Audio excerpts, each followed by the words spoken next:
গলির মোড়ে একটা গাছ দাঁড়িয়ে, গাছ না, গাছের প্রেতচ্ছায়া। আঁকা বাঁকা শুকনো কতগুলি কাঠির কঙ্কাল শূন্যের দিকে এলোমেলো তুলে দেওয়া, রুক্ষ, রুষ্ট, রিক্ত, জীর্ণ। লতা নেই, পাতা নেই, ছায়া নেই, ছালবাকল নেই, নেই কোথাও এক আঁচড় সবুজের প্রতিশ্রুতি, এক বিন্দু সরসের সম্ভাবনা। ওই পথ দিয়েই জরুরি দরকারে যাচ্ছিলাম ট্যাক্সি করে। ড্রাইভার বললে, ওদিকে যাব না। দেখছেন না ছন্নছাড়া কটা বেকার ছোকরা রাস্তার মাঝখানে দাঁড়িয়ে আড্ডা দিচ্ছে। চোঙা প্যান্ট, চোখা জুতো, রোখা মেজাজ, ঠোকা কপাল। ওখান দিয়ে গেলেই গাড়ি থামিয়ে লিফট চাইবে, বলবে হাওয়া খাওয়ান। কারা ওরা? চেনেন না ওদের? ওরা বিরাট এক নৈরাজ্যের, এক নেই রাজ্যের বাসিন্দে।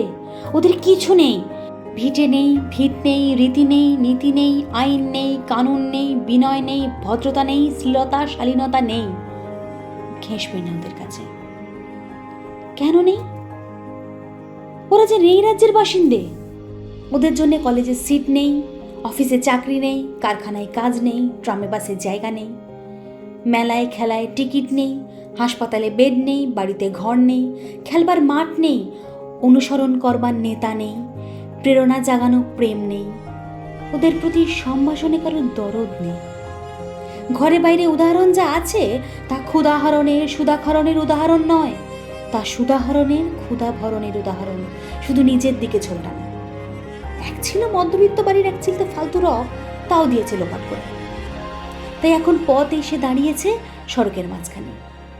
কোত্থেকে আসছে সেই অতীতের স্মৃতি নেই, কোথায় দাঁড়িয়ে আছে সেই বর্তমানের গতি নেই, কোথায় চলেছে নেই সেই ভবিষ্যতের ঠিকানা। সেচহীন ক্ষেত, মণিহীন চোখ, চোখহীন মুখ, একটা স্ফুলিঙ্গহীন ভিজে বারুদের স্তূপ।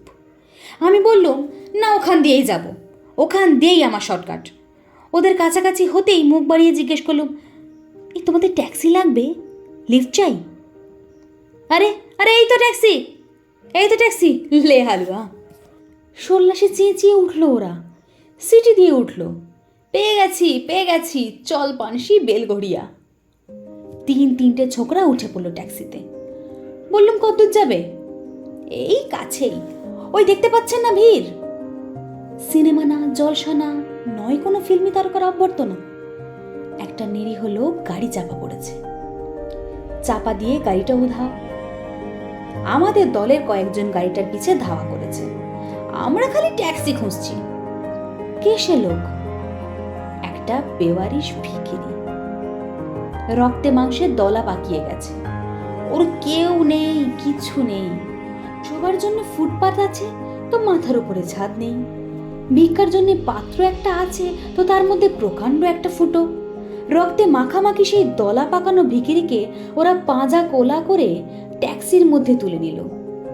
চেঁচিয়ে উঠল সমস্বরে, আনন্দে ঝঙ্কৃত হয়ে, প্রাণ আছে, এখনো প্রাণ আছে। রক্তের দাগ থেকে আমার ভব্যতা ও শালীনতাকে বাঁচাতে গিয়ে আমি নেমে পড়লাম তাড়াতাড়ি। তারপর সহসা শহরের সমস্ত কর্কশে, কঠিনে, সিমেন্টে, কংক্রিটে, ইটে, কাঠে, পিচে, পাথরে, দেয়ালে দেয়ালে বেজে উঠল এক দুর্বার উচ্চারণ, এক প্রত্যয়ের তপ্ত শঙ্খধ্বনি।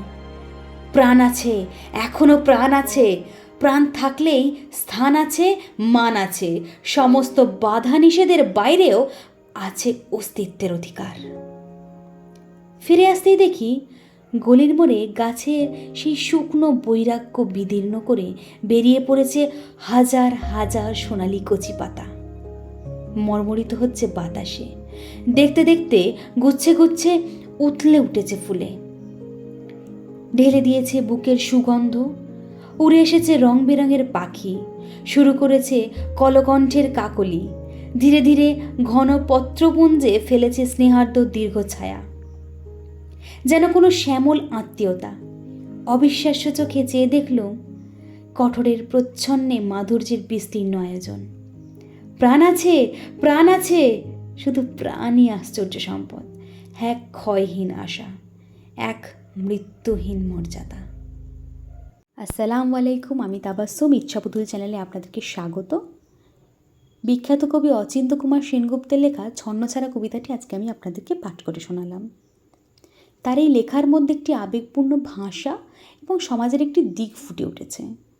স্বাভাবিকভাবেই তার লেখার মধ্যে আমরা আবেগ অনুভূতির একটি বিশেষ দিক প্রকাশ পেতে দেখেছি এবং তিনি সমাজের বিভিন্ন স্তরের মানুষের সুখ দুঃখ এবং জীবনের বিভিন্ন দিক প্রতিফলিত করে থাকেন। তবে আজকে আমি বিস্তারিত কিছু আলোচনা করছি না কবিতা সম্পর্কে। আপনারা যদি সহযোগিতা করেন, আমি পরবর্তী কোনো ভিডিওতে কবিতা বা গল্প নিয়ে বিস্তারিত আলোচনা করব, তাতে শিক্ষার্থীরা অনেকখানি উপকৃত হবে আমি আশা করছি। আজকের পাঠ যদি আপনাদের ভালো লেগে থাকে অবশ্যই লাইক করবেন এবং কমেন্ট করে জানাবেন আপনাদের কেমন লাগলো।